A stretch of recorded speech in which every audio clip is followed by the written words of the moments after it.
Hello मेरे प्यारे बच्चों। आज 7 स्टेप्स में हम लोग सीखेंगे कि किस तरह से हम फिज़िक्स के सिलेबस को 7 स्टेप्स में तैयार कर लें और विद इन 11 डेज़। तो आज मैं आपसे शेयर करने वाली हूँ एक बहुत ही अच्छी स्ट्रैटेजी। तो आप मेरे साथ वीडियो में बने रहिएगा।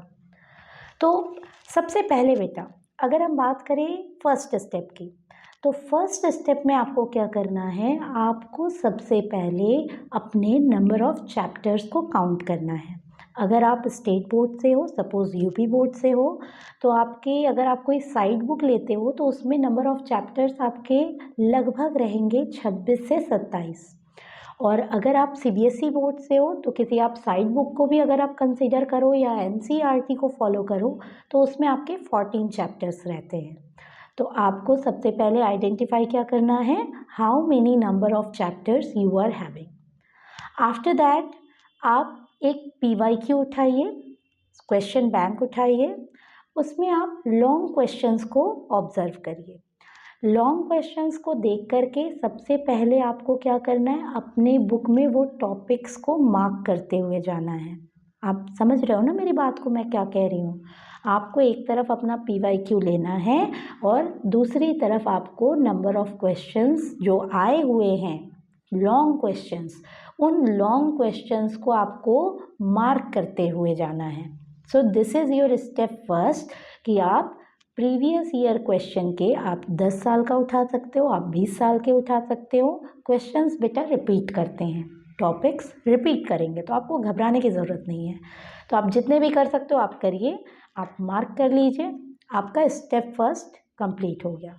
ये आप लगभग आधे से 1 घंटे में आप ये काम कर लोगे, ठीक है। सेकेंड स्टेप में अगर हम बात करें तो आपको अगर वो टॉपिक्स देखने में आपको लगेंगे कि आपने नियर अबाउट 60 टॉपिक्स को मार्क कर लिया, ठीक है।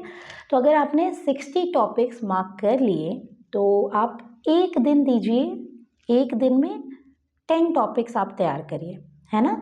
10 टॉपिक्स अगर आप तैयार करते हैं, और हाँ, उसको तैयार करते हुए आपको उसका न्यूमेरिकल भी रेडी करना है, आपको उससे रिलेटेड न्यूमेरिकल, और न्यूमेरिकल का जो लेवल रहेगा वो आप इजी टू मॉडरेट रखिए।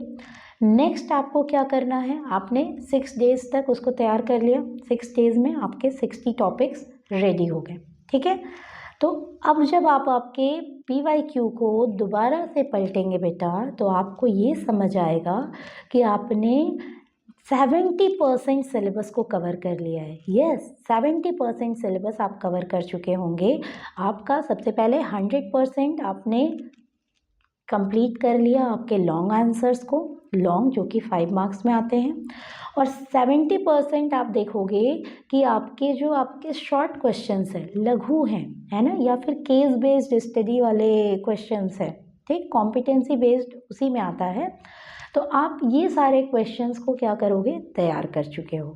तो आपका अब 70% सिलेबस तैयार है। लेकिन आपको यहीं पे नहीं रुकना है मेरे बच्चों, आपको अभी आगे की टॉपिक्स भी तैयार करने हैं।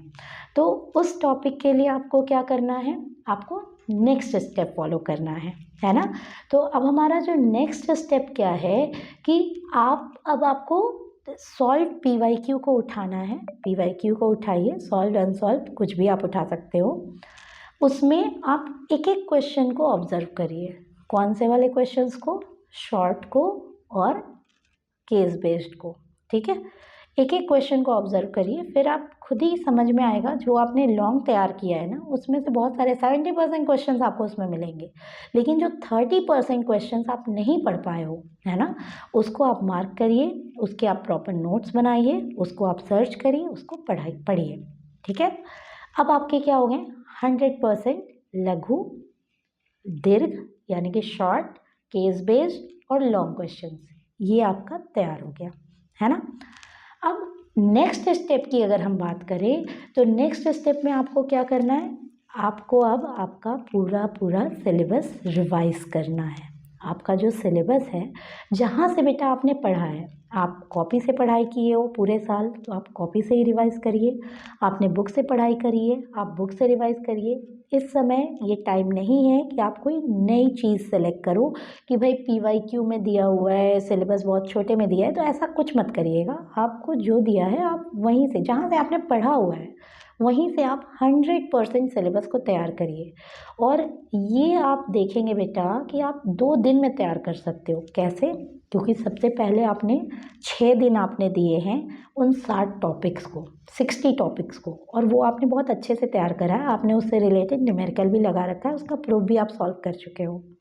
नेक्स्ट स्टेप में आपने तैयार किया है उन क्वेश्चंस को जो क्वेश्चंस उस लॉन्ग से कवर नहीं हो रहे थे। तो अब आपका सिलेबस ऑलमोस्ट तैयार है, लेकिन कहीं कुछ ना छूट जाए, इसलिए आप अब क्या करोगे, थॉरोली पूरे सिलेबस को आप रिवाइज करिए। इसमें आपको फोकस करना है किस पे, NCERT के क्वेश्चंस को भी फोकस करना है। आपको प्रूफ एक बार और रिवाइज करना है ना। मैं बात फिजिक्स की कर रही हूँ यहाँ पे, तो उसमें प्रूफ्स होते हैं। फिर नेक्स्ट अगर आप बात करें, नेक्स्ट स्टेप में आपको क्या करना है, आपको 1 दिन और देना है। आपने शुरू में क्या किया, 6 दिन आपने दिया आपके लॉन्ग क्वेश्चंस को, फिर उसके बाद 2 दिन आप दीजिए आपके लघु को, यानी शॉर्ट और केस बेस्ड को, ठीक है, जो 30% रह गया है। और फिर आप और 2 दिन दे दीजिए आपके सिलेबस को रिवाइज करने में। यहाँ पर होंगे बेटा आपके 10 दिन। अब 1 दिन में आप जो आपके MCQ क्वेश्चंस हैं और आपके जो वेरी शॉर्ट क्वेश्चंस हैं, उनको आप एक बार थॉरोली देख लेंगे कि हाँ सारे क्वेश्चंस आपको आ रहे हैं कि नहीं, जो नहीं आ रहा है उसके पीछे क्या कॉन्सेप्ट है, क्या उसमें आपको पढ़ना है ना। तो कॉन्ग्रेचुलेशंस, अब आपका 100% सिलेबस तैयार है और आप पूरी तरीके से तैयार हैं आपके एग्ज़ाम के लिए। आपने 2 बार रिवीजन कर लिया इतने में, है ना। और अब आपको क्या करना है, एग्ज़ाम के ठीक 1 दिन पहले फिर से उस सिलेबस को रिवाइज़ कर लेना है और एक बार PYQ को रिवाइज़ कर लेना है। So all the very very best for your exam and I know you will rock. Bye bye.